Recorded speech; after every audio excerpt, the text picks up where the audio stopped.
কোন প্রাণীর জিভের মধ্যে কাঁটা আছে? ভাল্লুকের জিভের মধ্যে কাঁটা আছে। ভারতের রাষ্ট্রগান জনগণ মন গাইতে কত সময় লাগে?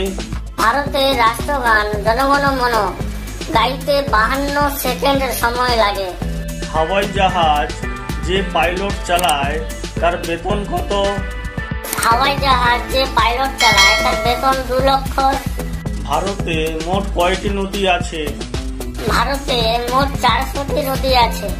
কোন জীব মৃত্যুর পরেও দাঁড়িয়ে থাকে? বাঘ মৃত্যুর পরে দাঁড়িয়ে থাকে। অশোক স্তম্ভের মধ্যে কয়টি সিংহের ফটো আছে? অশোক স্তম্ভের মধ্যে 4টি সিংহের ফটো আছে। কোন দেশে নীল রঙের রাস্তা হয়? কাতারে নীল রঙের রাস্তা আছে।